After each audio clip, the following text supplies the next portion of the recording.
નમસ્કાર, હું તમારો નીલકંઠ ભગત. મિત્રો, આજે મારે વાત કરવી છે કે ગણેશજીનું વાહન ઉંદર કેવી રીતે બન્યું.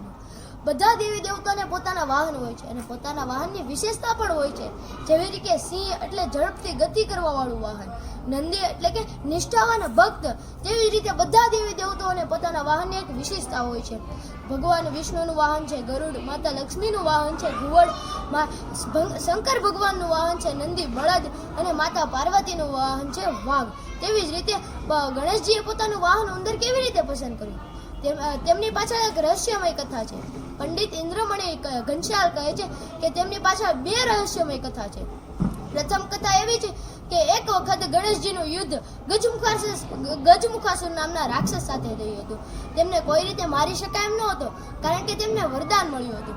તેથી ગણેશજીએ પોતાના એક દાંત વડે તેના પર પ્રહાર કર્યો હતો અને તેનાથી ડરીને ગજમુખાસુર નામનો રાક્ષસ ઉંદર બની અને ભાગવા લાગ્યો હતો.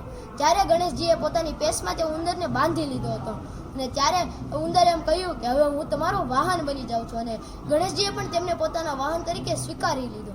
બીજી કથા એવી છે કે દ્વાપર યુગની અંદર ઋષિ પરાશરના આશ્રમની અંદર વિશાળ ઉંદરે તોડફોડ કરી હતી. તેમના વસ્ત્રો અને ગ્રંથોને પણ કોતરી નાખ્યા હતા. તેમનાથી પીડાયા અને ઋષિમુનિઓ ગણેશજી પાસે મદદ લેવા માટે ગયા. ત્યારે ગણેશજીએ પોતાના પાસે રહેલો ગાળિયો પૃથ્વીલોકમાં નાખ્યો. ત્યાંથી ગાળિયો ઉંદરને પાતાળલોક સુધી લઈ આવ્યો અને ત્યાંથી ગાળિયો ઉંદરને ગણેશજી પાસે લઈ ગયો. ત્યારે ગણેશજીએ કહ્યું કે ઉંદર તો હવે મારા શરણનો છે, બોલ તારે શું જોતું છે.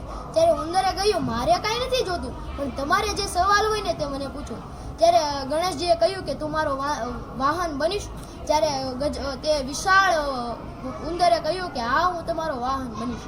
તેવી રીતે આજ સુધી ગણેશજીનું વાહન ઉંદર છે.